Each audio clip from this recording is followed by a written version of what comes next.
مرزے کی طرف ہی کیوں آئے؟ سوشل میڈیا پلیٹ فارم پہ اگر آنا ہی تھا، بہت سارے اور بھی لوگ ہیں مختلف پہ جو ہے وہ کام کر رہے ہیں، تو آپ کیا سوچ کے آئے؟ آدم علیہ السلام کی بات کرتے ہوئے کہتے ہیں کہ ان کا معاملہ تو لم یلد ولم یولد والا ہے۔ لا حول ولا قوت۔ آدم علیہ السلام کو لم یلد ولم یولد کہنا یہ خالصتاً کفریہ جملہ ہے۔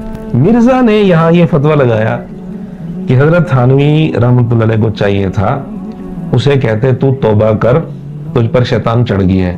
360 اپلیکیشن، جو اسلام اپلیکیشن ہے 360، یہ کافی سارے لوگوں نے ڈاؤن لوڈ کی ہوئی ہے اور لوگ بتاتے ہیں کہ ہم بہت مستفید ہو رہے ہیں، تو اس پر آپ کیا رائے دینا چاہیں گے؟ بیوی کو کعبہ کے سامنے بٹھا کر یہ شرط یہ عہد لیا اس سے کہ آئندہ زندگی بھر حرمین نہیں آنا۔ جن پر مرزا گستاخی کے فتوے لگا رہا تھا تو اس وقت مرزا کو یاد نہیں دلایا تھا تم نے کہ ایک مسلمان گستاخی کا سوچ بھی نہیں سکتا، یعنی خود جو مرضی فتوے لگاتا رہے۔ مرزا انجینئر نے اپنی ایک تو ویڈیو کے اندر بتایا ہوا ہے کہ میں جب حج پہ آیا تھا، حج کے دوران میں نے امام حرمین جو ہے ان کے پیچھے کھڑے ہو کے دعا کی کہ یا اللہ مجھے دوبارہ یہاں پر نہ لے کے آنا، میں دوبارہ یہاں پہ نہیں آنا چاہتا۔ تو یہ کیا سین ہے؟ اس پر آپ کیا اپنی رائے دینا چاہیں گے؟ کیا یعنی مجھ پر یہ جھوٹ بولنے کا الزام لگا دیا، جبکہ کمی تھی اسلام 360 میں۔ ایک جگہ کہتے ہیں کہ دشمنان صحابہ کو کہ تم نے حضرت معاویہ پر سینکڑوں سال لعنتیں بھیج کر وہ کام نہیں کیا جو میں نے 10 سالوں میں رضی اللہ عنہ کہہ کر دیا ہے۔ السلام علیکم ورحمۃ اللہ وبرکاتہ۔ میں ابو عائشہ مدینہ منورہ سے اور آپ دیکھ رہے ہیں پوڈکاسٹ ود ابو عائشہ۔ آج ہمارے ساتھ مہمان ایک موجود ہیں جو کہ بیسیکلی پاکستان سے تشریف لائے ہیں، عمرہ مکمل ہوا اور آج ہم نے ان کو مدینہ المنورہ میں اپنی پوڈکاسٹ کے اندر مدعو کیا۔ یہ خاص سوشل میڈیا پہ مرزا انجینئر صاحب کا آپریشن کرتے ہوئے مختلف سوشل میڈیا پلیٹ فارم پہ آپ کو نظر آتے رہتے ہیں۔ آج ہم نے ان کو اپنے پاس بلایا، جانتے ہیں ان کے اس سفر کے بارے میں، اور آف کورس ہمارا بیسک سوال مدینہ المنورہ کا سفر۔ چلتے ہیں اپنے مہمان کی طرف، جناب محمد عمران صاحب۔ السلام علیکم ورحمۃ اللہ۔ وعلیکم السلام ورحمۃ اللہ۔ حضرت کیا حال چال ہے؟ الحمدللہ، اللہ کا احسان۔ الحمدللہ، بہت بہت شکریہ، آپ نے وقت عنایت کیا۔ بس آپ کی شفقت ہے، آپ کی محبت ہے۔ الحمدللہ، آج آپ کا لاسٹ ہے مدینہ المنورہ میں۔ ہاں جی، انشاءاللہ۔ کیا محسوس کر رہے ہیں آج واپسی مدینہ سے؟ روضہ پاک سے جدائی یہ تو یقیناً ایک ناقابل برداشت چیز ہے اللہ اکبر۔ اور بہت دلی طور پر صدمہ ہوتا ہے۔ ہمارے استاد ہیں، استاد مولانا حبیب الرحمان صاحب مدنی، ان کا اکثر سفر ہوتا رہتا ہے۔ ماشاءاللہ۔ وہ فرماتے ہیں کہ جب جدائی کا وقت ہوتا ہے تو جدائی کے وقت میں پھر ایک وہ جو دعا آتی ہے نا مصیبت کے وقت، جی جی، انا للہ و انا الیہ راجعون، جی جی، اللہم اجرنی فی مصیبتی واخلف لی خیرا منہا، کہتے ہیں میں وہ پڑھ لیتا ہوں کہ یہ میرے لیے جدائی مدینہ پاک سے، روضہ پاک سے ایک مصیبت ہے۔ تو یہ دعا اس نیت سے پڑھتا ہوں کہ اب اس کا بدل اللہ تعالیٰ یا تو وہی چیز دیتا ہے یہ دعا پڑھنے سے، یا پھر اس کا اللہ تعالیٰ بدل دیتا ہے۔ صحیح۔ تو اس نیت سے کہ بار بار پھر اللہ تعالیٰ حاضری نصیب کرے، اور اگر جب تک وہاں پاکستان میں ہوں تو اللہ تعالیٰ دین کا ایسا کام لے لے کہ جو بدل بن سکے۔ ماشاءاللہ۔ تو اس نیت سے فرماتے ہیں کہ میں دعا پڑھ لیتا ہوں، یہ ایک ان کا عمل ہے۔ بہرحال یہ جدائی تو واقعی ایک مومن کے لیے بہت مشکل گھڑی ہوتی ہے۔ جی جی، ایسا ہی ہے۔ اللہ رب العزت سے دعا ہے کہ اللہ رب العزت آپ کو بار بار مدینہ کی حاضری نصیب فرمائے، ہر سال فرمائے۔ آمین آمین۔ اچھا مولانا، آپ کا تعلیمی سفر؟ تعلیمی سفر کچھ اسکول کی تعلیم اور حفظ یہ اپنے علاقے میں ہی کیا تھا، اور پھر درس نظامی کی مکمل تعلیم جامعہ باب العلوم کہروڑ پکا، ضلع لودھرا۔ اچھا، میں نے مکمل تعلیم وہاں حاصل کی ہے، دور حدیث وہیں سے کیے ہیں۔ صحیح۔ پھر دور حدیث سے فراغت کے بعد تدریس وہیں شروع ہو گئی، 2006 میں فراغت ہے، اور پھر اس کے بعد اب تک وہیں تدریس ہے درجہ کتب میں۔ صحیح صحیح، ماشاءاللہ، بہترین۔ تو حفظ کے بعد آپ عالم بنے، اب اگلا کورس کچھ کر رہے ہیں یا پڑھا رہے ہیں؟ پڑھا رہا ہوں، تدریس کر رہا ہوں اسی مدرسے میں؟ ہاں جی، اسی مدرسے میں۔ ٹھیک۔ تو سوشل میڈیا پہ کیا سوچ کر آئے؟ سوشل میڈیا پر ویسے تو کچھ تعلق تھا کمپیوٹر کے ساتھ، یہ بھی میرے استاد جو شیخ الحدیث ہیں باب العلوم کے، میرے مربی بھی ہوئی ہیں، میرے استاد، خاص استاد ہیں جن سے میں نے تربیت لی، ان کی خدمت میں رہا دوران تعلیم، تقریباً سارا عرصہ انہی کی خدمت میں رہا، اب تک بھی انہی کی خدمت، بلکہ وہ مدینہ منورہ میں اب وہ آئے ہوئے ہیں، اچھا، تو کچھ دن کے لیے وہاں ہے ان کا قیام مزید بھی. خیر ان کی خدمت میں رہا تو انہوں نے پھر یہ ایک فرمایا، تاکید کی کہ آپ کمپیوٹر سیکھ لو. اچھا، تھوڑا پھر سیکھنا شروع کر دیا. سیکھنے کا مقصد یہ تھا کہ ایک جو اس کا صحیح استعمال ہے، جیسے آج کل کمپیوٹر میں اس وقت کتابیں آ رہی تھیں، اس وقت مکتبہ شاملہ نیا آ رہا تھا. اچھا، وہ کچھ ہی عرصہ پہلے آیا تھا مکتبہ شاملہ، اور کئی ساری سی ڈیز آ چکی تھیں. کتب تسع پر ایک سی ڈی آئی ہوئی تھی، اور بھی کئی کتابوں پر. تو اس نیت سے پھر وہ سیکھا اور پھر لیا کمپیوٹر، تاکہ ان کا استعمال ہم کر سکیں. صحیح. جامعہ اشرفیہ سے مجھے یاد ہے تقریباً 2005 میں وہ میں نے جا کر مختلف کتب کی سی ڈیز لی تھی. صحیح. اور پھر ایک کہیں سے وہ مل گئی تھی، اس وقت ڈی وی ڈی ہوتی تھی، مکتبہ شاملہ اس میں تھا، وہ لیا تھا. پھر ایسا ان کو سیکھا اور استعمال کیا. تعلق تو کمپیوٹر کے ساتھ اس وقت سے جڑ گیا تھا، اور یہ چیزیں پھر استعمال بھی کرتا رہا. باقی خاص طور پر مرزا کی طرف جو آنا ہوا، وہ پھر کچھ عرصے کے بعد یہ کام شروع کیا مرزا کے حوالے سے. ٹھیک. تو مرزے کی طرف ہی کیوں آئے؟ سوشل میڈیا پلیٹ فارم پہ اگر آنا ہی تھا، بہت سارے اور بھی لوگ ہیں مختلف پہ جو ہے وہ کام کر رہے ہیں، تو آپ کیا سوچ کے آئے؟ بس ہر کام کی کوئی نہ کوئی وجہ تو بنتی ہے ظاہری. جی. وہیں ملتان زکریا یونیورسٹی میں ایک طالب علم تھا، تو وہ کچھ خراب ہوا. اس کو کوئی دوست میرے پاس لے کر آئے مدرسے میں ہی، باب العلوم میں. ٹھیک. تو میں نے اس سے جب پوچھا تو اس نے کہا کہ کوئی انجینئر ہے محمد علی مرزا، اس کو میں سنتا ہوں اور وہ بڑے دلائل دیتے ہیں. اچھا. تو میں نے کہا بھی اس کی ویڈیو مجھے ڈاؤن لوڈ کر کے دو، میں سنتا ہوں اس کو. تو اس نے ایک ویڈیو ڈاؤن لوڈ کر کے دی. میں نے دیکھا تو اس میں تو جگہ جگہ خیانتیں، کہیں جھوٹ، کہیں خیانتیں، اور اپنے ہی اصول کی خلاف ورزی.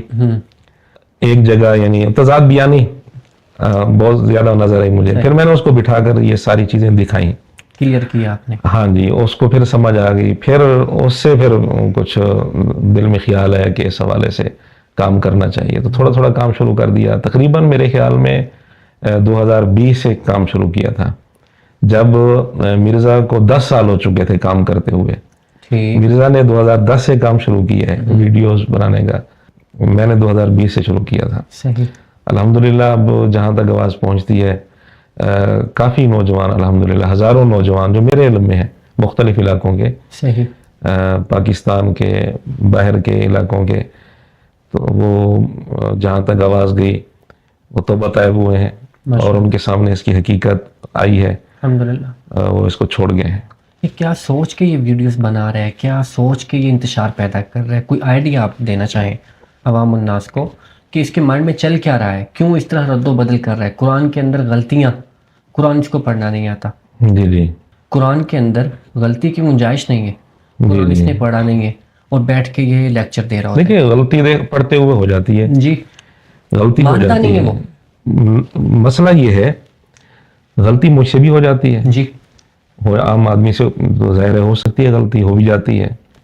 لیکن مرزے کا مسئلہ یہ ہے کہ یہ اپنے متعلق بڑے بڑے دعوے کرتا ہے. جی. مانتا بھی نہیں ہے. 2 سال کا کورس جو مدارس میں ہوتا ہے میں نے 1.5 گھنٹے میں کرا دیا. علماء کو تو پڑھنا نہیں آتا، یہ فلاں غلطی کرتے ہیں، فلاں کی تجوید ٹھیک نہیں، امام کعبہ کی تجوید ٹھیک نہیں، وہ عین اس کی صحیح نہیں ہے.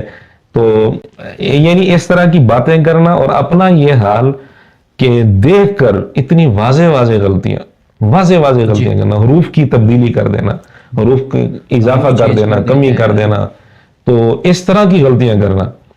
تو ایسا بندہ جو اتنے بڑے بڑے دعوے کرے، پھر اتنی موٹی موٹی غلطیاں دیکھ کر پڑھتے ہوئے کرے، یہ واقعی عجیب بات ہے اور یہ عیب کی بات ہے. جی. ویسے اگر یہ دعوے نہ کرتا تو یہ اتنا بڑا کوئی عیب نہیں ہے, ہو جاتی ہے, انسان ہے آخر, غلطی ہو جاتی ہے. جان بوجھ کے اس طرح غلط پڑھ رہا ہے, اور جان بوجھ کے, کیونکہ میں اس کو جان بوجھ کے کہوں گا کیونکہ ایک سوشل میڈیا کا کام ہے, اور سوشل میڈیا پہ کام ایسا نہیں ہوتا کہ آپ اکیلے بیٹھ کے کر رہے ہو کہ پتہ نہیں چلا بائی مسٹیک اپلوڈ ہو گئی ویڈیو. نہیں, اب قرآن کلاس اس کی ہے, قرآن کلاس ہفتے میں ایک دن ہوتی ہے, تو ظاہر ہے پورا ہفتہ اس کی تیاری کرتے ہیں. قرآن کلاس میں کتنی آیات پڑھنی ہوتی ہیں؟ 2-3 پڑھتا ہے, رکوع پڑھنا ہوتا ہے, وہ بھی 8-10 آیات کر لو یا ایسے کچھ زیادہ. تو اس میں اتنی یعنی واضح غلطیاں, میں نے ایک کلپ بنایا تھا جس میں 60 غلطیاں میں نے جمع کی تھیں, بالکل جو واضح غلطیاں تھیں. اور جی, اور وہ دیکھ کر یہ تو 60 غلطیاں, اس کے علاوہ بھی بہت ساری میرے پاس موجود ہیں, تو وہ تو صرف نمونے کے طور پر دکھانے کے لیے میں نے اس کے دعوے بھی دکھائے ہیں کہ دعوے کتنے بڑے بڑے کر رہے ہیں, پھر اپنا حال اس کا کیا ہے, اور علماء پر طنز کیچڑ اچھالنا کہ ان کو قرآن نہیں پڑھنا آتا, ان کی تجوید ٹھیک نہیں ہے, وغیرہ وغیرہ. میں تو حیران ہوں اس بات پہ کہ سوشل میڈیا پہ ویڈیو ڈالنے کے بعد اس کو کوئی دیکھتا نہیں ہوگا, یا اس مرزا خود کہتا ہے, ایک نہیں کئی ویڈیوز میں کہہ چکے ہیں کہ ویڈیو ریکارڈ کر کے میں اس کو اچھی طرح چیک کرتا ہوں. کیا چیک کرو؟ ایک جگہ یہ اس نے کہا کہ ہماری پوری ٹیم بیٹھ کر چیک کرتی ہے, چیک کرنے کے بعد جہاں کوئی غلط چیز ہوتی ہے ہم اس کو کاٹتے ہیں, ڈیلیٹ کرتے ہیں, پھر اپلوڈ کرتے ہیں. اس کا مطلب یہ ہے, اور اس نے کہا بھی ہے کہ میں اپنی ویڈیو کی ایک ایک بات کا ذمہ دار ہوں. ہم نے اب ذمہ داری اس نے قبول کی ہے, جبکہ اس کی ویڈیوز کے اندر جو کچھ حال ہوا پڑا ہے, اتنے جھوٹ ہیں, انبیاء علیہ السلام کے متعلق بے ادبی, غریب بے ادبی, قرآن کریم پر جھوٹ ہے, کفریہ کلمات تک موجود ہیں اس کی ویڈیوز میں, اور حضور علیہ السلام کی شان میں بے ادبیاں, صحابہ کرام پر جھوٹے الزامات, اور دیگر علماء پر, اولیاء پر جھوٹے الزامات. تو یہ کس طرح یہ چیک کرتا ہے؟ یعنی اس کا تو دعویٰ ہے نا, اب یہ تو ذمہ دار ہے نا. جی, میں ایک مثال دے دیتا ہوں.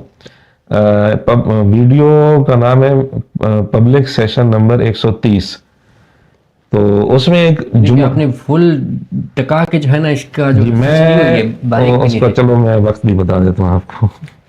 اللہ اکبر. ہاں جی, تاکہ یہ جو اکثر کہتے رہتے ہیں نا کہ یہ ویڈیو کلپ کاٹتا ہے, درمیان سے بات کاٹتا ہے. پبلک سیشن نمبر 130 ہے, اس میں 2 گھنٹے 30 منٹ 45 سیکنڈ یہ اس کی ویڈیو ہے. اس وقت پر اس نے ایک جملہ بولا ہے آدم علیہ السلام کی بات کرتے ہوئے, ان مثل عیسیٰ عند اللہ کمثل آدم. اس آیت پر بات کرتے ہوئے عیسائیوں کو, جو قرآن کریم نے عیسائیوں کی تردید کی کہ عیسیٰ علیہ السلام کو انہوں نے جو خدا بنا, اللہ تعالیٰ کا بیٹا بنائے ہوئے ہیں, بنیاد یہ بناتے ہیں کہ عیسیٰ علیہ السلام کا باپ نہیں. تو کہتا ہے کہ قرآن کہتا ہے کہ آدم علیہ السلام کی مثال دی قرآن کریم نے, آدم علیہ السلام کا تذکرہ کیا کہ ان کا تو باپ بھی نہیں تھا, ان کی ماں بھی نہیں تھی, تو پھر ان کو اللہ تعالیٰ کا بیٹا کیوں نہیں بناتے؟ یہ بات یہ چل رہی ہے. اچھا, یہ بات کرتے ہوئے کہتے ہیں, آدم علیہ السلام کی بات کرتے ہوئے کہتے ہیں کہ ان کا معاملہ تو لم یلد ولم یولد والا ہے. لا حول ولا قوت.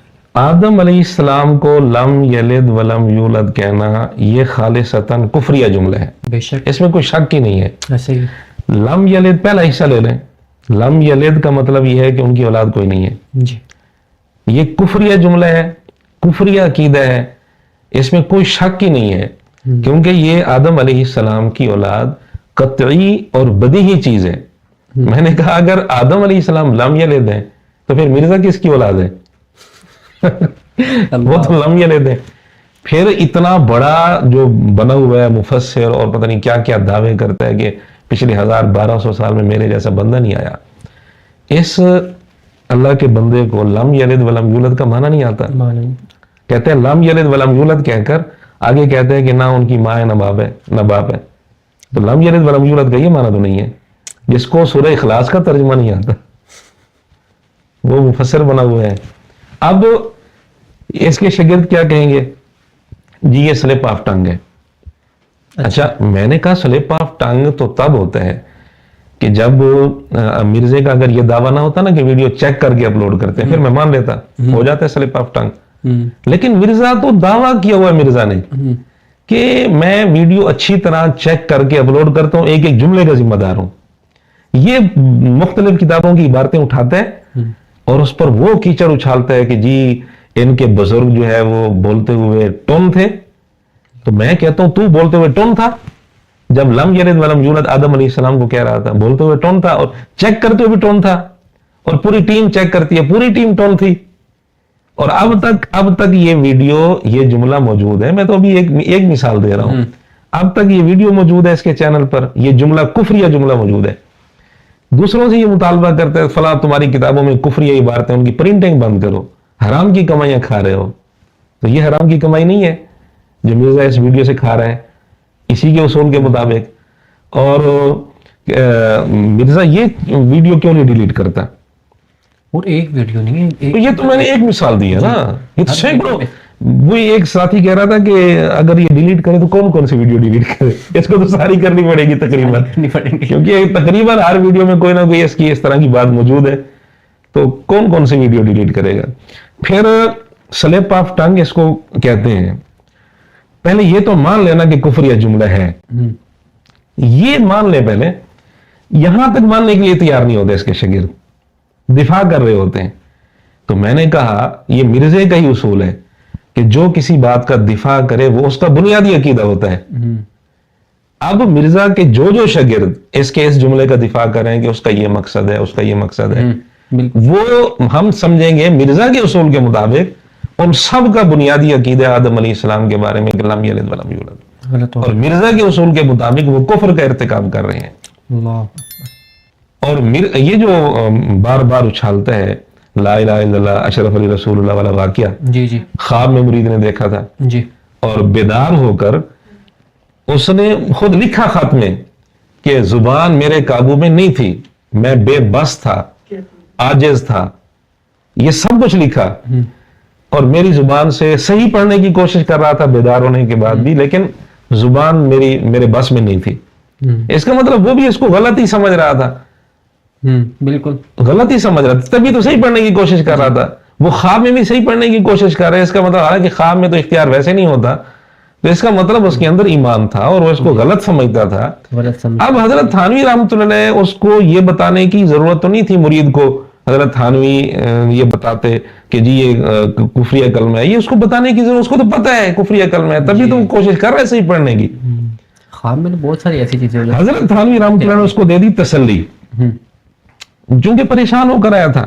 اور یہ مرزا خود حدیث سناتے ہیں, صحابہ کرام رضی اللہ عنہم پریشانی ظاہر کی کہ ہمارے دل میں ایسے خیال آتے ہیں کہ ہم جل کر کوئلہ ہونا برداشت کر لیں, لیکن زبان پر وہ کلمے ہم لانے کے لیے تیار نہ ہوں. جی, تو حضور علیہ الصلوۃ والسلام نے فرمایا یہ ایمان کی نشانی ہے. اب حضور تسلی دے رہے ہیں نا, اللہ کیونکہ وہ غیر اختیاری طور پر خیال ہے اور وہ اس پر پریشان بھی تھے. یہی صورتحال یہاں ہے, غیر اختیاری طور پر زبان سے ایک کلمہ نکلا اور وہ پریشان بھی ہے, پریشان ہو کر خط لکھ رہا ہے.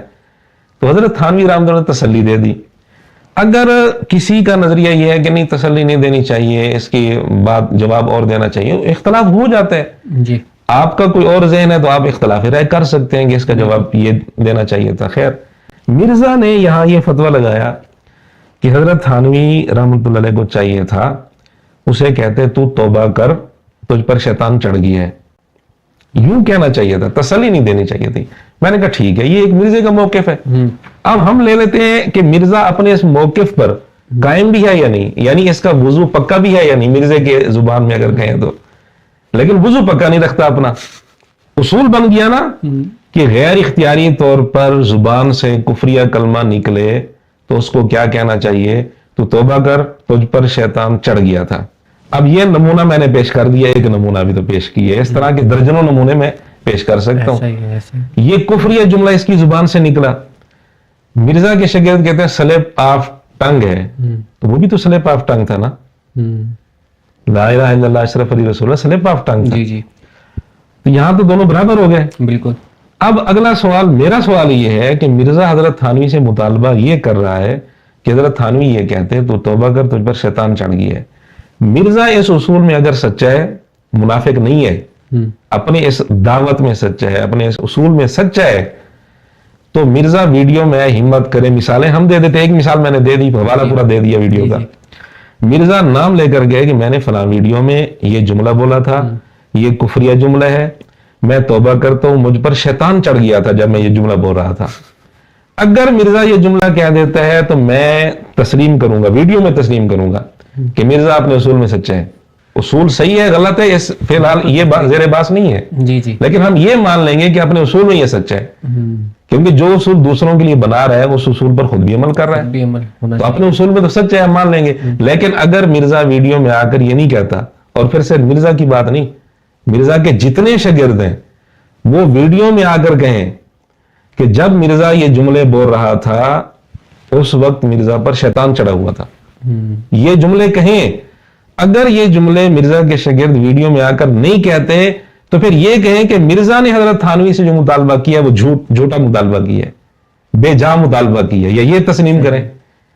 اب نہ وہ تسلیم کریں گے نہ اس کے متعلق یہ جملہ بولیں گے، تو پھر ہم کہتے ہیں یہ تو منافقت ہے۔ پھر اصول تو ایک رکھو، کوئی اصول رکھنا ہے، اصول تو ایک رکھو، پھر اس کے ہاں کوئی اصول و ضوابط نہیں ہے، کوئی ایک اصول نہیں ہے۔ اکثر ویڈیوز اس کی دیکھی ہیں، اس کے اندر وہ بہت بکلاہٹ کا شکار ہے، جی جی بالکل، گھبراہٹ کا شکار ہے، وہ بالکل جیسے وہ پاگل پن نہیں۔ جی فتویٰ لگانے میں جلد بازی کر لیتے ہیں، فوری فتویٰ لگا دیتے ہیں، لیکن اس بیچارے کو جب میں اس کو سنتا ہوں نا، جب سخت الفاظ استعمال کرتے ہیں، سخت فتوے لگاتے ہیں دوسروں پر، تو مجھے پریشانی نہیں ہوتی، بلکہ مجھے خوشی بےایمانہ ہوتی ہے کہ یہی فتویٰ اسی کے اوپر فٹ ہونا ہے۔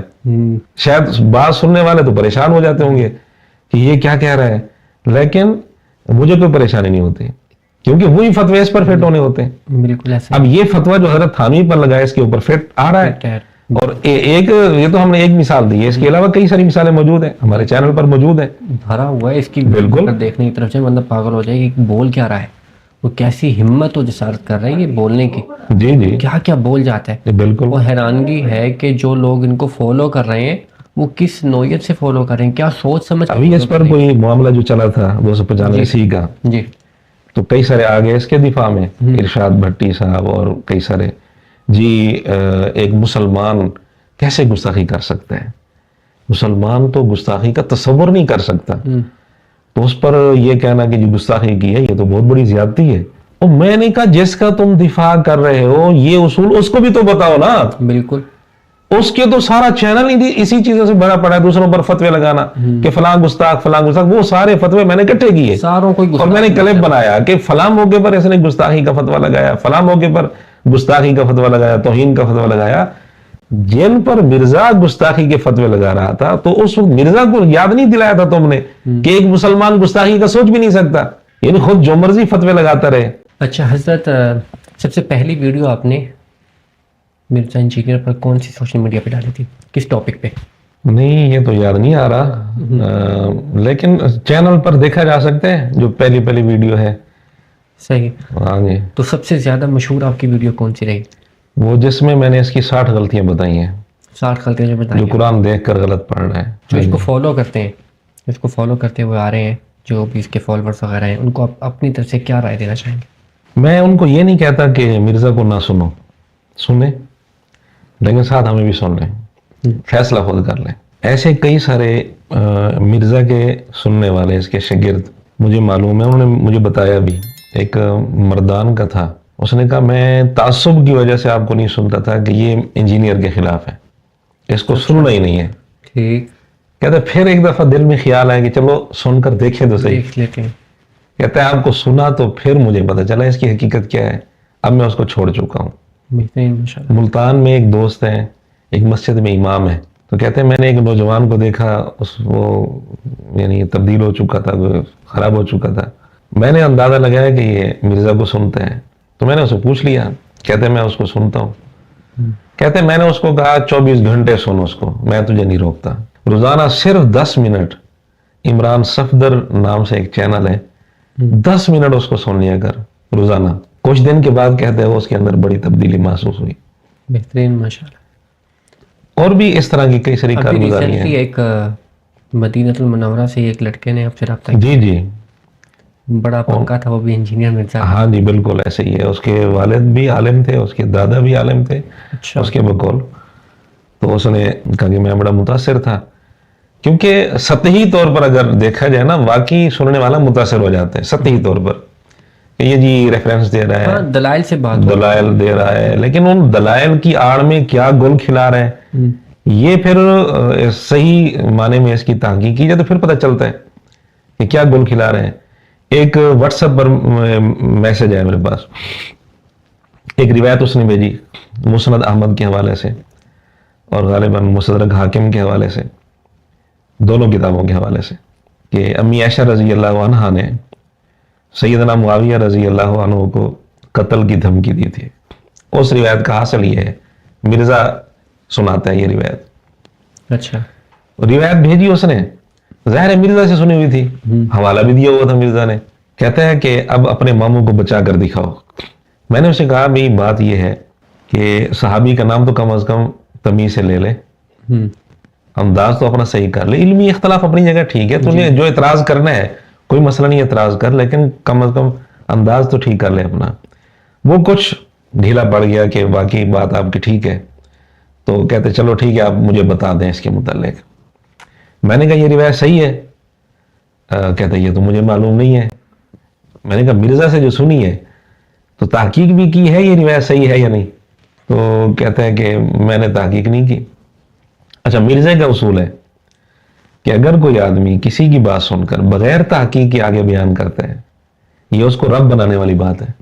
اچھا جی، اس لیے مرزا کے اس فتوے کے مطابق مرزے کی جو باتیں جھوٹ ہیں، بے بنیاد باتیں جتنی ہیں وہ آگے نقل کر رہے ہیں، وہ ان سب نے مرزا کے اپنے فتوے کے مطابق مرزا کو رب بنایا ہوا ہے۔ یہ مرزے کا اپنا فتوہ ہے، ہمارا نہیں ہے، اپنا اس کا فتوہ ہے۔ تو میں نے کہا کہ اس روایت کے اندر ایک راوی ہے علی بن زید، اس کا پورا نام ہے علی بن زید بن جدعان۔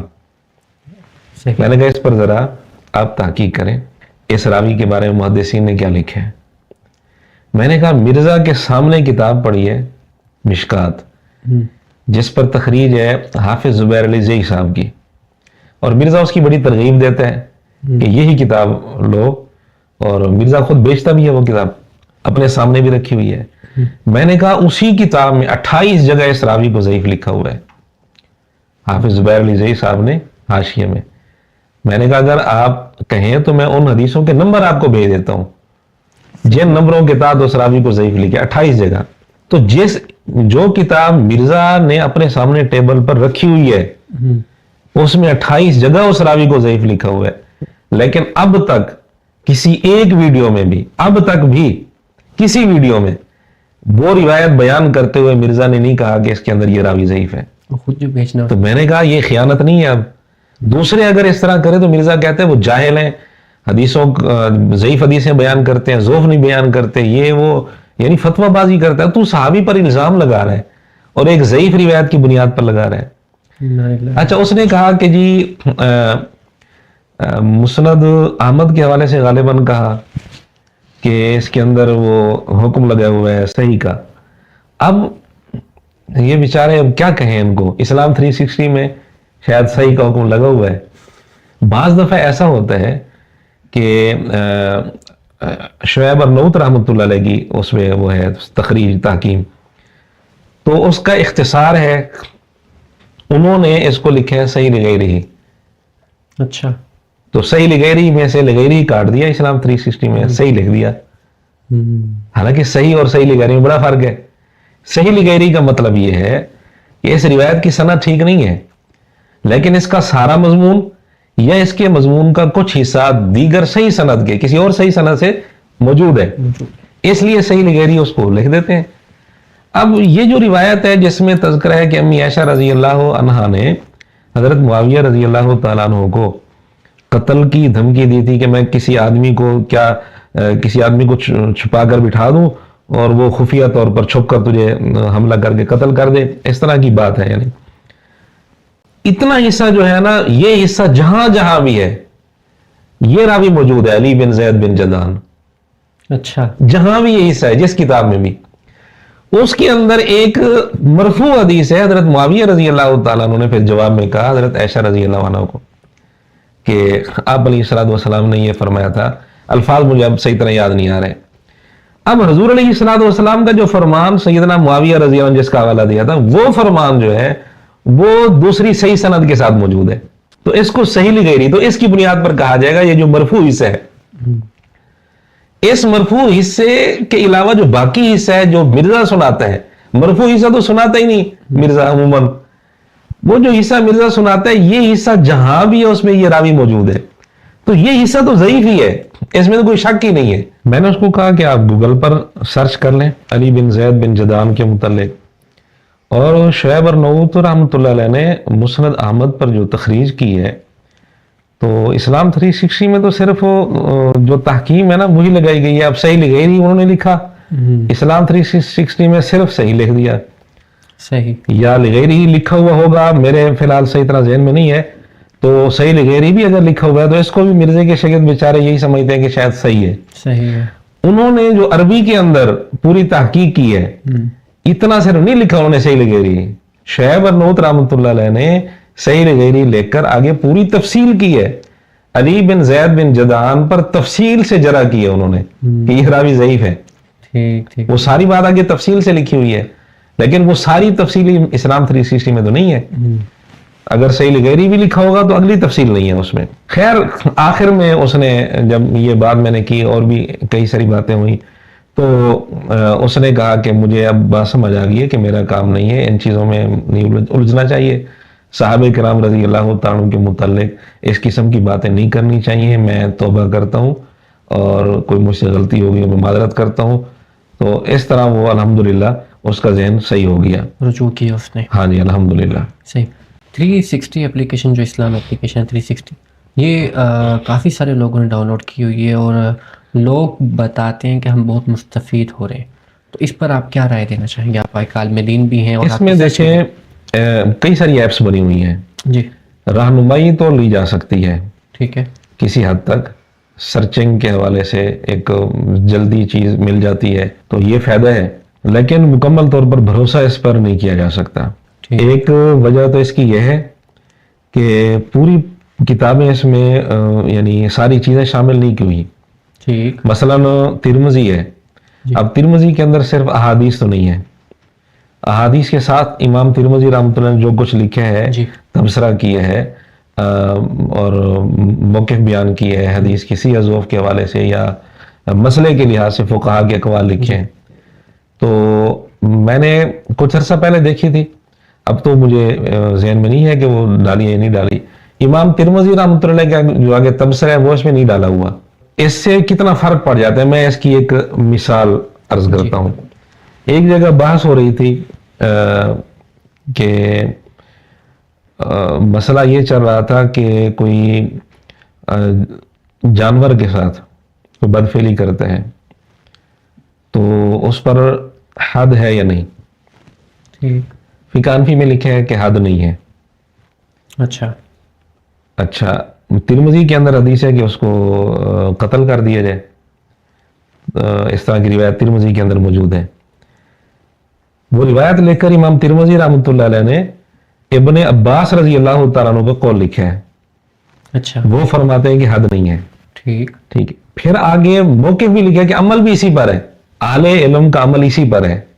صحیح، ساری بات امام ترمذی کی پڑھی جائے تو جو فقہ حنفی کا مسئلہ ہے وہی ہے۔ اسلام 360 میں کیا کیا کہ وہ جو روایت ہے صرف وہ روایت لکھ دی، اگلی ساری بات ختم کر دی، تو بات کا رخ ہی بدل گیا۔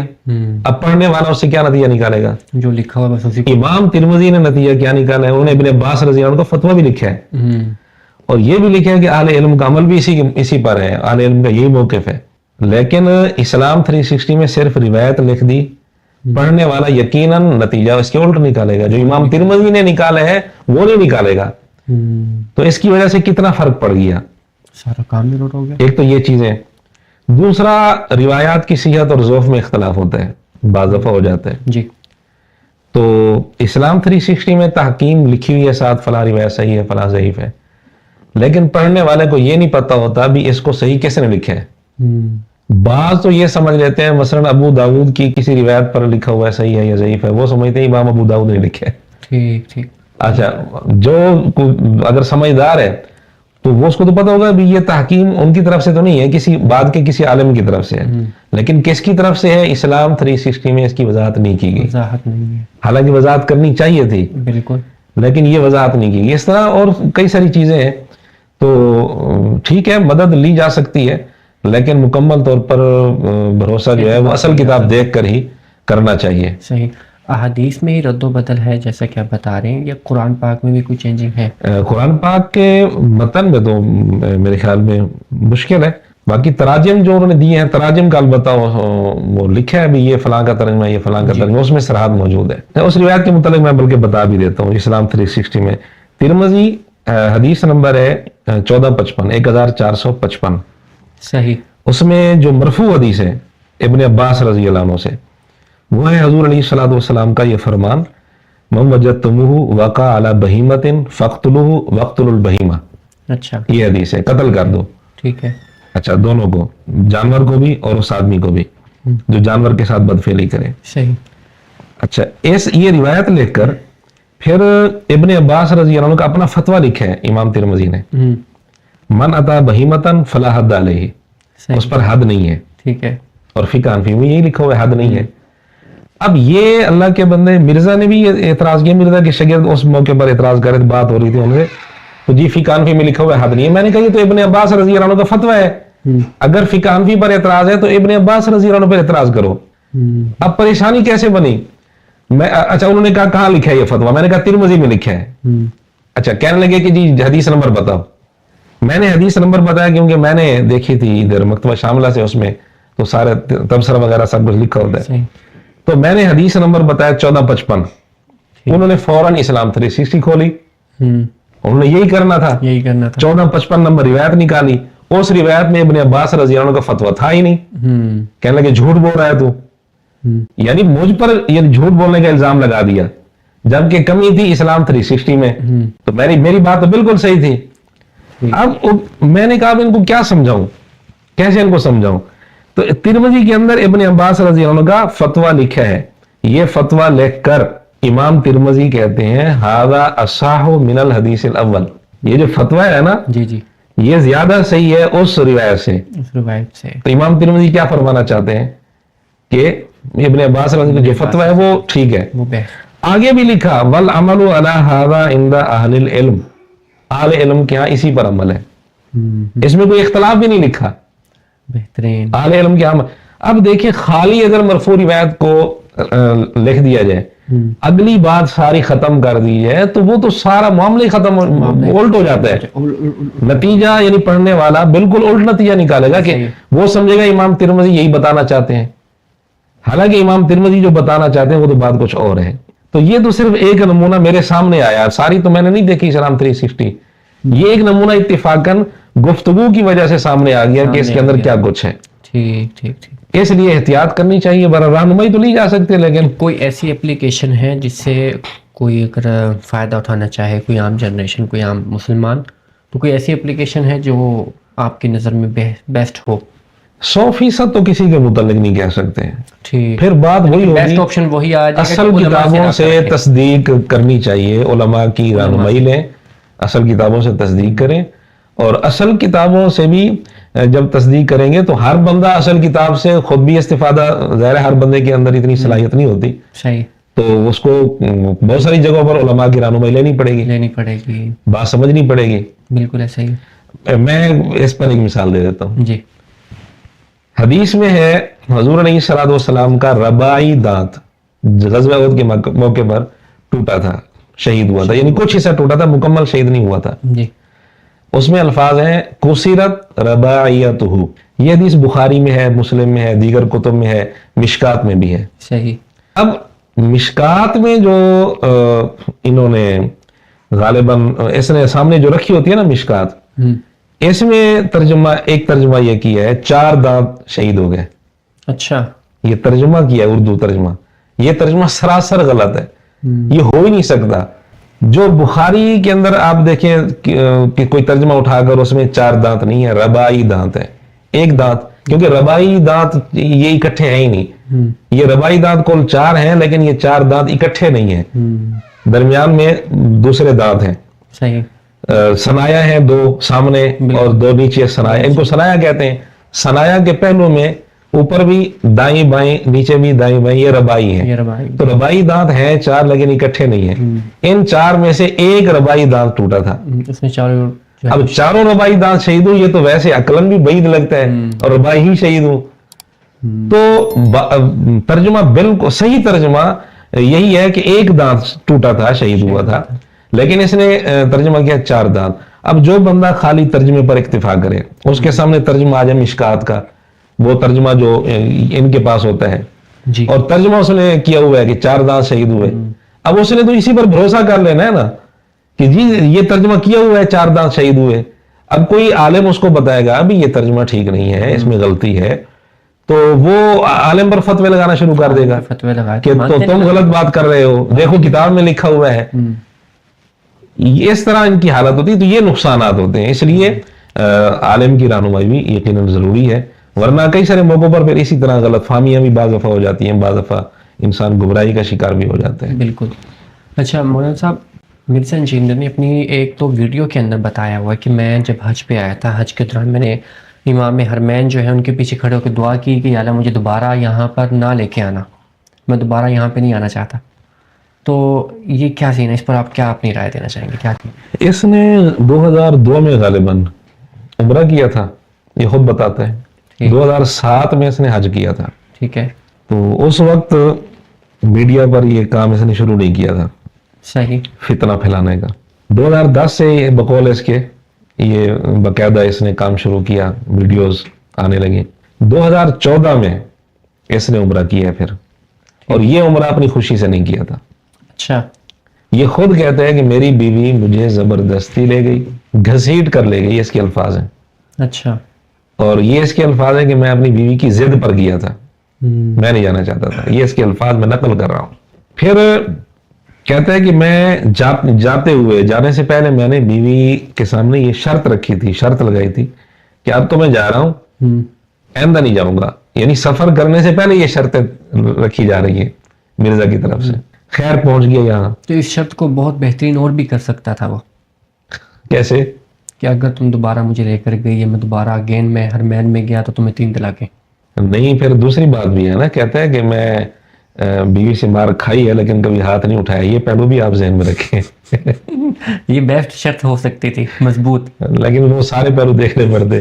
خیر یہ کہتا ہے کہ میں چلا گیا وہاں، اور وہاں جا کر کہتا ہے میں نے کعبہ میں بیوی کو کعبہ کے سامنے بٹھا کر یہ شرط، یہ عہد لیا اس سے کہ آئندہ زندگی بھر حرمین نہیں آنا۔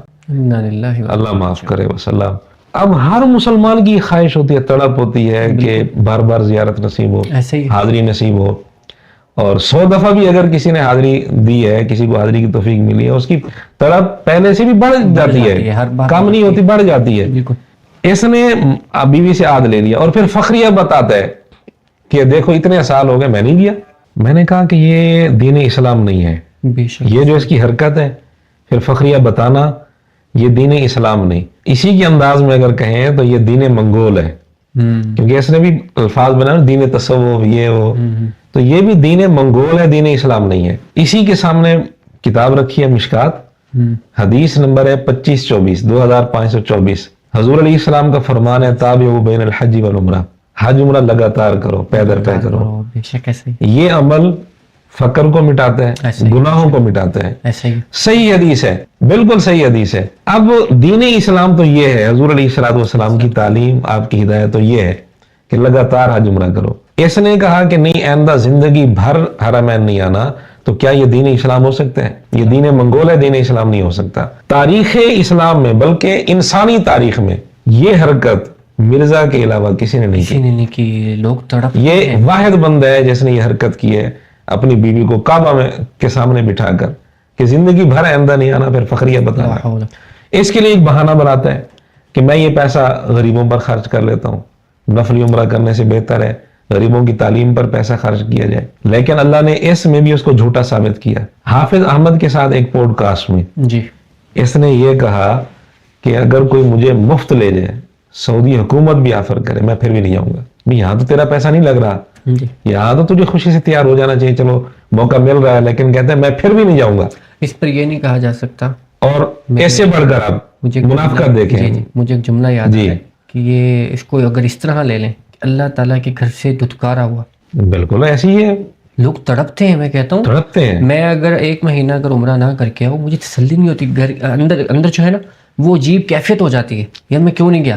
یہ 2014 میں اس نے یہ حرکت کی، نومبر میں ویڈیو ریکارڈ کروا رہے ہیں اور ویڈیو میں دعا کر رہا ہے کہ اللہ مدینہ کی موت دے دے, بقی میں دفن نصیب کر دے. مئی میں یہ تو معاہدہ کر کے آیا ہے اور نومبر میں بیٹھ کر یہ دعائیں کر رہا ہے, اور صرف ایک نہیں کئی ویڈیوز میں یہ دعائیں اس نے کی, تمنا کی کہ روزے پاک کی بار بار حاضری نصیب ہو, مدینے کی موت نصیب ہو, بقی میں دفن نصیب ہو.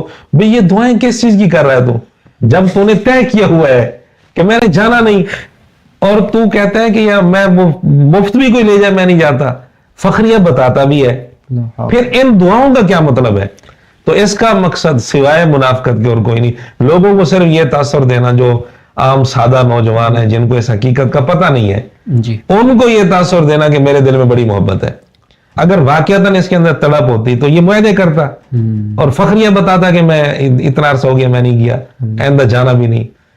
یا بڑا مرزا تھا جی, وہ آ نہیں سکا تھا, مکہ مدینہ حرمین سے وہ محروم رہا, اور وہ بعض ایک جملہ مشہور ہے نا, بڑے میاں چھوٹے میاں سبحان اللہ, تو اس نے تو معاہدہ ہی کر لیا کعبہ کے سامنے بیوی کو بٹھا کر, پھر فخریہ بتاتا بھی ہے کہ آئندہ میں نہیں جاؤں گا. تو 2010 کے بعد جب سے اس نے یہ کام شروع کیا ہے ویڈیوز, تو اس میں ایک ہی دفعہ عمرے میں گیا اور اسی سفر میں اس نے یہ حرکت کی ہے. جو آڈینس اس کے فالوورز سنتے ہیں ان کو یہ کیسا لگتا ہوگا کہ جب یہ فخریہ بات کر رہا ہے کہ میں دعا کر چکا ہوں, اللہ تعالیٰ مجھے بیت اللہ میں نہ بلائے, نبی اسلام کی حاضری نہ کروائے. اس کے سننے والے مختلف قسم کے ہیں, بہت سارے ایسے ہیں کہ جو اس کی پوری ویڈیوز نہیں سنتے, شارٹ کلپ جو اس کے ہوتے ہیں اس کی طرف سے, اس کے شاگردوں کی طرف سے وہ سامنے آتے ہیں جو بظاہر بڑی اچھی اچھی باتیں ہوتی ہیں, اس سے متاثر ہو جاتے ہیں کہ یہ باتیں تو بڑی اچھی کرتے ہیں. جب انہوں نے پوری ویڈیو سنی نہیں, اس کو پورا سنا ہی نہیں ہے, تو اس کی حقیقت بھی ان کو معلوم نہیں ہوتی, صرف وہ پہلو اس کے سامنے آتے ہیں جو ان کو اچھے لگتے ہیں. تو بہت سارے شاگرد یا سننے والے تو ایسے ہوتے ہیں, اور کئی پھر ایسے ہوتے ہیں کہ اس کے سننے والوں میں مختلف قسم کے ہیں, دین سے بیزار یا علماء سے بیزار طبقہ, وہ اس کو ان باتوں کو بعض دفعہ تو ایسے بعض اندھے اس کے مقلد ہوتے ہیں کہ اس قسم کی باتوں کو بھی کہتے ہیں وہ ٹھیک کہہ رہے ہیں. لا حول ولا قوت الا باللہ. اب ان لوگوں کا تو کوئی علاج نہیں ہے, نبی یہ ٹھیک کر رہا ہے. اسلام کے روزے پر آنے کے لیے لوگ ایڑیاں گھسیٹتے ہیں, جی جی تڑپتے ہیں, بالکل کسی طرح ایک بار حاضری نصیب ہو جائے. وہ تو بلاوا ہوتا ہے پھر تبھی بندہ آتا ہے. ہاں جی بالکل. تو جب وہ آ کر چلا جاتا ہے, پہلے تو ہوتی ہے نا محبت, نبی اسلام کی محبت میں آنا چاہتا ہے بندہ, جب ہو کر چلا جاتا ہے پھر وہ محبت تڑپ میں بدل جاتی ہے, وہ پھر تڑپتا ہے. بالکل ایسے, بالکل ایسے. کاش میں دوبارہ بلایا جاؤں, دوبارہ بلایا جاؤں. تڑپ بڑھ جاتی ہے. اللہ اکبر. نیو جنریشن میں نے دیکھا ہے وہ اس کو بہت زیادہ اس کی طرف اٹریکٹیو ہو رہی ہے. کیوں؟ ایک تو میڈیا پر اس کا کافی کام ہے, چونکہ جو آج کل کے نوجوان زیادہ تر میڈیا کے ساتھ جڑے ہوئے ہیں جی, اور میڈیا پر اس کا کافی کام ہے, تو اس کو بھی سن لیتے ہیں, موبائل میں یہ بھی سامنے آ جاتا ہے. اور اتنی توفیق ان کو نہیں ہوتی کہ ان باتوں کی تحقیق کسی عالم سے کر لیں, کسی عالم کے پاس چلے جائیں. عمومی طور پر جو کسی عالم سے رابطہ کر لیتے ہیں تو ان کے سامنے حقیقت آ بھی جاتی ہے, اور جو رابطہ نہیں کرتے صرف میڈیا پر ہی دیکھتے رہتے ہیں, ان میں سے کئی پھر متاثر ہو جاتے ہیں اس سے. اور متاثر اس لیے بھی ہو جاتے ہیں کہ یہ بظاہر جو ہے نا وہ ریفرنس دکھاتے ہیں, حدیث نمبر بتاتے ہیں, ان چیزوں کی وجہ سے انٹرنیشنل نمبر, بعض نمبر یہ بتاتا ہے اور پھر ان کی آڑ میں بہت سارے جھوٹ بھی بول دیتا ہے. اب جس نے دیکھ لیا نا کہ یہ نمبر بتا رہے, اس سے یہ متاثر ہو گیا ایک بندہ, وہ پھر بغیر نمبر کے بھی جو بات کرتا رہے گا اس پر اعتماد کرے گا. ایک دفعہ جب بندہ اعتماد کر لیتا ہے اس پر, ایک عام نوجوان اعتماد جب کر لیتے ہیں ایک پہلو کو دیکھ کر, پھر وہ جو بات کرتے ہیں اس پر اعتماد کرتے ہیں. اصل حقیقت کو دیکھنے کی ہمت نہیں کرتے, حقیقت تک پہنچنے کی کوشش نہیں کرتے کہ واقعی جو اس نے نمبر بتایا ہم دیکھیں حدیث موجود بھی ہے یا نہیں, اگر موجود ہے تو صحیح بھی ہے یا نہیں, اگر صحیح ہے تو اس کا واقعی وہی مطلب ہے جو یہ لے رہا ہے. یہ ساری چیزیں دیکھنی پڑتی ہیں. جیسا کہ اس نے بتایا, میرا اگلا سوال یہ ہے کہ یہ مختلف مسلک وغیرہ سے ہو کر آیا ہے بقول اس کے, کہ میں دیوبندی میں بھی گیا, بریلوی کو بھی دیکھا, اہل حدیث کو بھی دیکھا, شیعہ کو بھی دیکھا, فلاں کو دیکھا, سب کچھ یہ دیکھنے کے بعد اور ان کے طور طریقوں پر کام کرنے کے بعد اب یہ بڑھاپے میں پہنچ کے، میں تو بوڑھے ہی بولوں گا نا، بڑھاپے میں سفید بال آ گئے اس کے، تو بڑھاپے میں پہنچنے کے بعد یہ اب نوجوان نسل کو ڈائریکٹ اپنوں کو نیا جو ہے وہ پیغام لے کر اور اپنی طرف مائل کر رہا ہے. کیوں ایسا یہ کیوں کرنا چاہ رہا ہے؟ وجہ اس کی جو پہلے یہ خود دیکھیں مقصد اب فتنہ جو بھی پھیلا رہا ہوتا ہے اس کی نیت تو وہی جانتا ہے، ہم اس کی نیت کیسے جانتے ہیں؟ یہ تو بات واضح ہے. نہیں بولتا اپنے آپ کو، یہ فتنہ بولتا خود ہی مقول اس کے. فتنہ کا لفظ اپنے لیے استعمال کرتا ہے. یہ تو دیکھیے اس نے لبادہ اپنے اوپر اہل سنت کا اڑا ہوا ہے، لیبل اہل سنت کا لگایا ہوا ہے. اپنی ویب سائٹ، اس کا ویب سائٹ کا نام ہے ahlsunnatpak.com. اچھا اپنے آپ کو سنی منہج پر بتاتا ہے. سنیت کا روپ دھار کر یہ نوجوانوں کے دلوں میں تدریجاً بڑے شاطرانہ طریقے سے رفضیت پھیلا رہا ہے. صحابہ کرام رضی اللہ عنہ کے متعلق مختلف انداز سے شکوک و شبہات ڈال رہا ہے، تھوڑا کر کے شکوک و شبہات ڈال رہا ہے. اچھا حضرت معاویہ رضی اللہ تعالیٰ عنہ کو جب نام لے گا، رضی اللہ عنہ کہے گا، نوجوان متاثر ہو جاتے ہیں. نوجوان یہ سمجھتے ہیں کہ اس کے دل میں بڑا احترام ہے، یہ تو صرف علمی اعتراض کر رہا ہے، یہ تو حدیثیں پڑھ رہا ہے، ورنہ اگر اس کے دل میں احترام نہ ہوتا، بغض ہوتا، تو رضی اللہ عنہ کیوں کہتا؟ تو یہ اس کی میں نے حقیقت دکھائی، کئی ساری ویڈیوز میں کلپ بنائے. اس نے کئی ساری ویڈیوز میں یہ بات کی ہے. ایک جگہ کہتا ہے کہ دشمنان صحابہ کو کہ تم نے حضرت معاویہ پر سینکڑوں سال لعنتیں بھیج کر وہ کام نہیں کیا جو میں نے 10 سالوں میں رضی اللہ عنہ کہہ کر دیا ہے. ایک جگہ نشست تھی، ایک نوجوان اسی سے متاثر تھا، میں نے یہ بات اس کی بتائی. کہتا ہے کہ مجھے اصل ویڈیو سے سناؤ.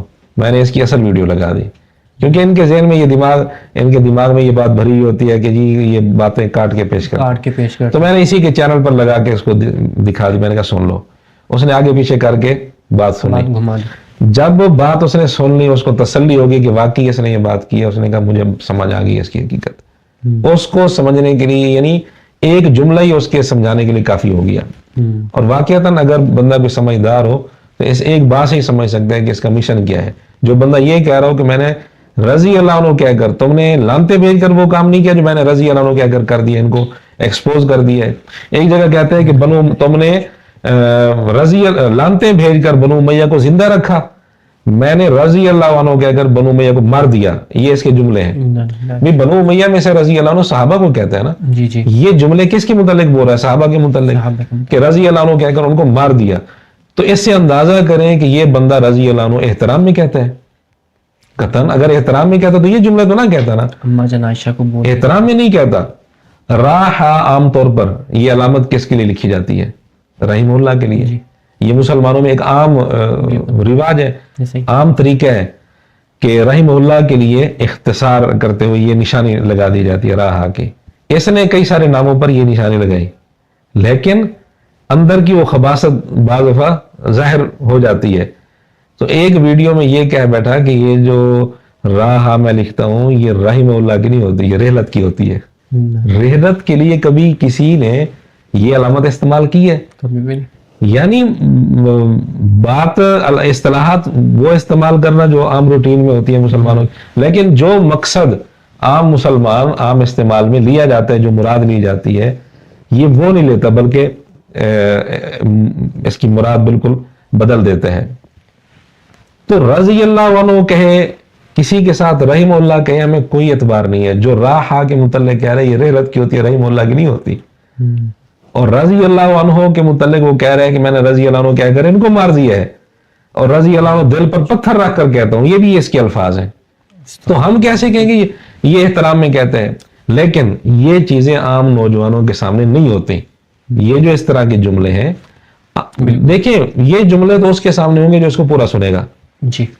جو اس کو پورا نہیں سنے گا وہ تو صرف اتنا اس کے سامنے پہلو آئے گا نا کہ یہ حضرت معاویہ کا نام لیتا ہے، جی رضی اللہ عنہ کہتے ہیں. وہ یہ سمجھے گا کہ یہ تو بڑا احترام کرتا ہے، حالانکہ یہ احترام نہیں کرتا، یہ تقیہ کرتا ہے. رضی اللہ عنہ اگر یہ نہ کہتا تو نوجوانوں نے اس پر اعتماد نہیں کرنا تھا. اس لیے یہ کہتا ہے تاکہ نوجوان میری بات پر اعتماد کریں، پھر میں جو مرضی کہتا رہوں میری بات وہ سنتے رہیں. عام ہر نوجوان نے کہا تحقیق کرنی ہوتی ہے. اس کی جتنے بھی یہ آپ چیزیں پکڑتے ہیں، جتنی بھی مسٹیک اس کی، اور جو بھی یہ فتنہ پھیلاتا ہوا آ رہا ہے، کوئی کتاب بھی آپ لکھ رہے ہیں ساتھ میں؟ فی الحال تو کیونکہ اتنا وقت نہیں ہے، تدریس کے ساتھ یہ کام کرنا ہوتا ہے اضافی وقت میں. فی صحیح. الحال تو یہی کام ہے میڈیا پر. اس سے کبھی مرزا انجینئر سے کبھی مناظرے کی بات چیت ہوئی؟ نہیں فی الحال تو نہیں ہوئی. کوئی پیغام آپ نے بھجوایا نہیں؟ نہیں پیغام بھجوانے کی ضرورت نہیں. مرزا خود کہتا ہے کہ ہم بھی اپنا موقف رکھ رہے ہیں ویڈیوز میں, تم بھی رکھو, عوام سن کر فیصلہ کر دے گی. تو ہم رکھ رہے ہیں اپنا موقف. جو لوگ دونوں طرف سے سن رہے ہیں وہ فیصلہ کر رہے ہیں, ہمیں کوئی پریشانی نہیں ہے. کچھ عرصہ پہلے مفتی طارق مشہود صاحب آئے تھے جی جی. اس سے مناظرہ کرنے, بقول اس کے کہ مجھے علم نہیں تھا, مجھے بتایا نہیں گیا تھا, تو میں کیسے ان کے ساتھ مناظرہ کرتا. آئیں بائیں شائیں بات ہو گئی. اس پر آپ کیا کہنا چاہیں گے؟ وہ تو سب کو پتہ ہے. اب یہ معاملہ تو اتنا واضح ہے کہ یہ تو بتانے کی ضرورت ہے, سب کو پتہ ہے. مفتی طارق مشہود صاحب جیلہ میں جب گئے تھے تو انہوں نے 48 گھنٹے کا ٹائم دیا تھا. اب یہ تو نہیں کہ پورے 48 گھنٹے میں یعنی وہ کلپ اس کے سامنے نہ گیا ہو, بہت مشکل ہے.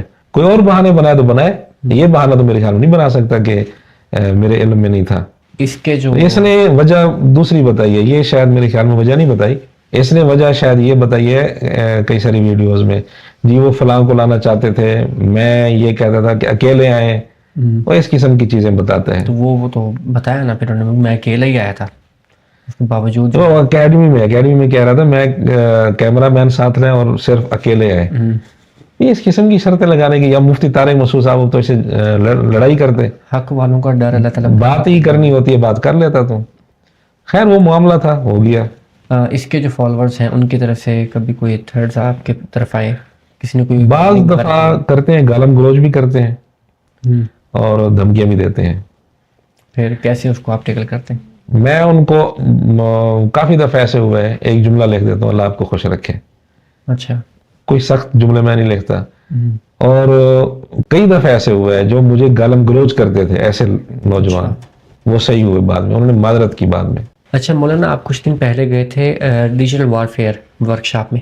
جی جی. وہاں پہ کیا خطاب ہوا تھا؟ وہاں تو اکثر جہاں جانا ہوتا ہے مرزا کے متعلق ہی ہوتا ہے. وہاں پر بھی مرزا؟ ہاں جی بالکل. 1 گھنٹہ تقریباً میرے خیال میں گفتگو ہوئی تھی. وہ یہی مرزا کس طرح دھوکے دیتا ہے, اہل سنت پر کس طرح یہ وار کرتا ہے دھوکے دے کر, خیانتیں کس طرح کرتے ہیں, یہ ساری چیزیں پھر یہی بیان ہوئی تھی. جس طرح آپ کام کر رہے ہیں مرزا کے خلاف, کیا اور لوگ بھی ہیں؟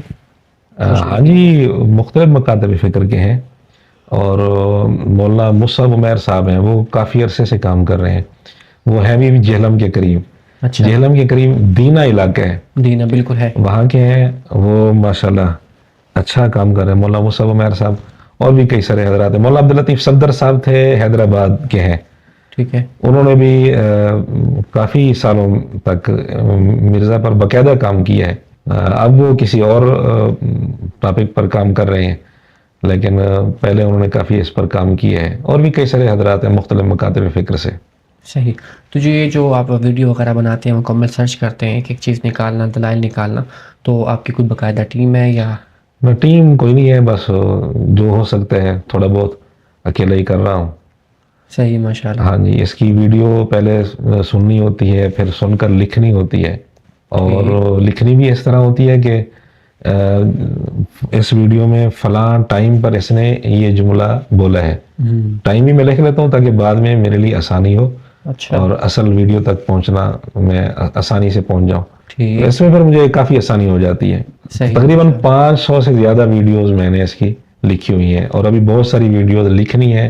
ان سے کیا چیزیں اس کی کیا گول نکلیں گے, اس کے کس طرح کی باتیں نکلیں گی, وہ سن کر ہی پتہ چلے گا. تو اس کو جسٹ آپ اسی حد تک لے کر چلیں گے, یا مزید اس کو کوئی اگلا لیول بڑھانے کا کوئی ہے چانس, اس کو مزید ایکسپوز کیا جائے؟ دیکھیں جتنا کوشش تو یہ ہے کہ جتنا ہم سے ہو سکتا ہے وہ تو ہم کوشش کریں.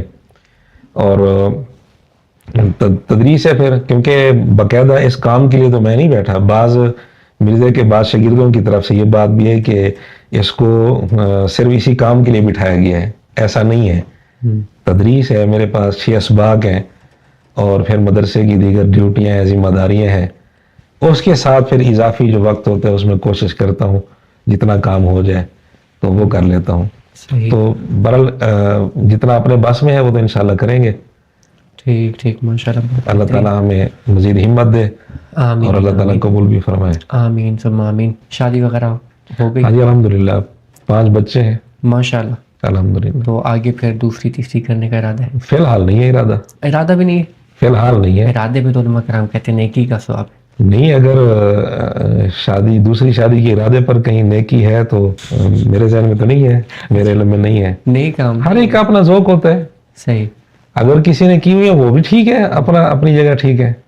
تو آپ کیونکہ یہ نہ حرام ہے نہ ضروری ہے، اور ہر ایک کے مختلف حالات ہوتے ہیں، اپنے اپنے حالات ہوتے ہیں. بالکل ہر ایک کے اپنے حالات کے حساب سے حکم ہوتا ہے. صحیح. ٹھیک. اب آ جاتے ہیں ہمارے بیسک سوالات کی طرف.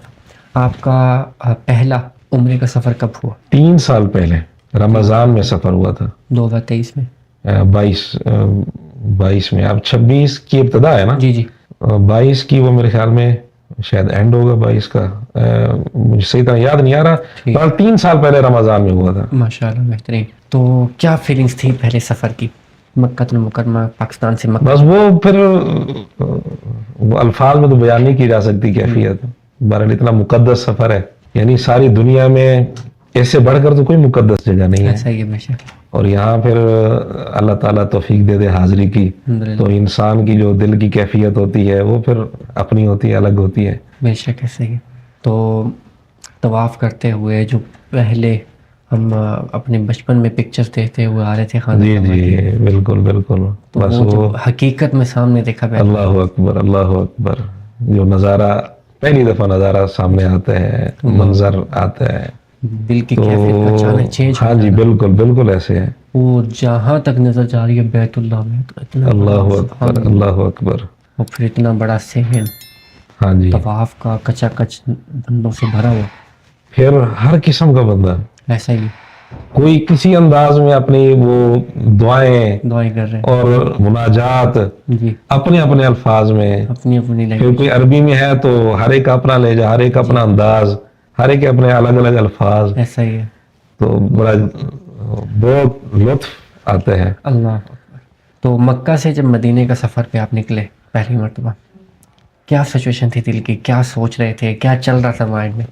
دیکھیں ایک مومن حضور علیہ الصلوۃ والسلام کے ساتھ نسبت ہے، اتنی اونچی نسبت. جی. پھر اسی ہستی کی بارگاہ میں حاضری کے لیے اللہ رب العزت وہ موقع عطا کر رہے ہوں. سبحان اللہ. تو یہ تو بیان سے باہر ہے یہ کیفیت. اللہ اکبر. بس اللہ تعالیٰ ہر مسلمان کو بار بار حاضری نصیب فرمائے. ہم تو بس یہی کہہ سکتے ہیں. آمین. ماشاء اللہ الحمدللہ. بے شک مسجد نبوی صلی اللہ علیہ وسلم کے مینار جب آپ نے دیکھے، مسجد کے مینار، مسجد میں پہنچے، ہاں جی کیا کیفیت طاری تھی؟ مسجد ظاہر ہے ایک مومن پر کیا کیفیت طاری ہو سکتی ہے. آپ تو ماشاءاللہ عالم دین بھی ہیں. ہاں جی. اور پھر صحابہ کرام کے واقعات اور احادیث نبی علیہ السلام کی پڑھی ہوئی ہیں. ہر قدم پہ آپ کو کچھ نہ کچھ یاد آ رہا ہوگا کہ نبی علیہ السلام نے یہاں بیٹھ کے شاید یہ حدیث فرمائی ہوگی، یہ قول فرمایا ہوگا. بالکل صحابہ یہاں سے گزرے ہوں گے. بالکل. وہ ساری باتیں پھر ذہن میں گھومنا شروع ہو جاتی ہیں. بس وہ کیفیات ظاہر ہے زبان سے ادا نہیں کی جا سکتی. اللہ اکبر. سبحان اللہ. بے شک صحیح ہے. تو پہلا جب آپ نبی علیہ السلام کو سلام پیش کرنے کے لیے پہنچے بواجہ شریف پہ، سلام پیش کیا، وہاں پہ کھڑے ہو کے کچھ باتیں بھی کی نبی علیہ السلام سے؟ اب وہ یاد تو نہیں ساری باتیں، لیکن اس وقت جو ذہن میں آتا ہے بندہ ظاہر ہے جو کچھ گزارش عرض کی جا سکتی ہے، سلام جس انداز میں مختلف الفاظ جو ذہن میں آتے ہیں سلام بندہ پیش کرتا ہے. صحیح. ماشاءاللہ. اس وقت تو بعض اوقات طبیعت اپنے بس میں نہیں ہوتی. بالکل ایسا ہی ہے. پھر جو الفاظ ذہن میں آتے ہیں بس عرض سبحان اللہ سلام پیش کر دیتے ہیں انسان. صحیح. اللہ رب العزت آپ کو بار بار مدینہ المنورہ کی بادم حاضری نصیب فرمائے. آمین آمین آمین ثم آمین. والدین حیات ہیں؟ والدین فوت ہو چکے ہیں. انا للہ و انا الیہ راجعون. پہلے والدہ کی وفات ہوئی تھی، پھر والد صاحب کی وفات ہوئی. اللہ رب العزت ان کی قبر پر کروڑوں رحمت نازل فرمائے. آمین آمین. اگر والدین حیات ہوتے کوئی ایک خواہش یہی ہے کہ اللہ توفیق دیتا، اللہ ان کو اس سفر میں لازماً ساتھ کیا ان کے ساتھ آتے ہم. اللہ اکبر. اور ان کی خدمت کیا جملہ. اللہ تعالیٰ ان کی خدمت کی توفیق دیتا تو یہ ہمارے لیے بہت بڑی سعادت کی بات تھی. اس مقدس سفر میں خدمت کی توفیق مل جائے. والدہ نے سفر عمرہ کیا تھا، بڑے بھائی ساتھ تھے ماشاءاللہ، اور والد صاحب نہیں آ سکے، لیکن ان کی طرف سے پھر کئی دفعہ الحمدللہ موقع ہوا عمرہ ان کی طرف سے کرنے کا. ماشاءاللہ مسجد عائشہ سے اکثر کوشش ہوتی ہے والدہ کی طرف سے عمرہ کیا جائے, سبحان اللہ. اور دیگر جگہوں سے والد صاحب کی طرف سے. اسی طرح ہمارے استاد جی, ہمارے شیخ مولانا عبد المجید لدھیانوی رحمۃ اللہ علیہ, ان کی طرف سے خاص طور پر یہ کوشش ہوتی ہے کہ عمرہ کیا جائے ان کی طرف سے. ماشاءاللہ, بہت بہترین. کوئی ایک نصیحت مدینہ المنورہ کو لے کے جو آپ ہمارے ویورز کو دینا چاہیں؟ بس یہ خواہش دل میں ہر وقت رہنی چاہیے کہ اللہ رب العزت بار بار حاضری نصیب کرے. آمین. جب بندہ حاضر ہو جاتا ہے تو یہاں سارے ارمان اپنے پورے کر لیتا ہے. بے شک ایسا ہی ہے. اور محبت, آداب محبت خود ہی سکھا دیتی ہے. بے شک. تو ظاہر ہے یہ ادب کی جگہ ہے. ادب کے ساتھ مقبول حاضری نصیب ہو جائے, اس سے بڑھ کر کیا سعادت ہو سکتی ہے. آمین. بے شک مومن کے لیے تو یہ بہت ایک مقدس تحفہ ہے. ہاں جی بالکل. اللہ بہت بہت شکریہ, آپ نے وقت عنایت کیا. اللہ تعالیٰ آپ کو جزائے خیر دے. آج آپ کا لاسٹ ڈے ہے مدینہ المنورہ میں. ہاں جی, بس اللہ تعالیٰ بار بار حاضری نصیب فرمائے. بس آپ سے بھی یہی درخواست ہے, ناظرین سے بھی یہی درخواست ہے آمین کہ اللہ تعالیٰ سے دعا کریں, اللہ تعالیٰ ہر مسلمان کو بار بار حاضری نصیب فرمائے. آمین آمین ثم آمین. جی ناظرین, یہ تھی ہماری آج کی پوڈ کاسٹ, جو کہ ہمارے ساتھ مہمان موجود تھے, ملتان سے تشریف لائے تھے, اور آپ کے سامنے جیسا کہ جو یہ کام کر رہے ہیں سوشل میڈیا پہ, اللہ رب العزت سے آپ بھی دعا فرمائیں, ہم بھی دعا کرتے ہیں اللہ رب العزت ان کو استقامت عطا فرمائے, اس حق کو سچ کے راستے پر چلنے کی ہمیں بھی توفیق عطا فرمائے. اسی کے ساتھ ہمیں اجازت دیں, انشاءاللہ ملتے ہیں اپنے ایک اور نئے مدنی مہمان کے ساتھ. تب تک کے لیے اللہ حافظ. السلام علیکم ورحمۃ اللہ وبرکاتہ.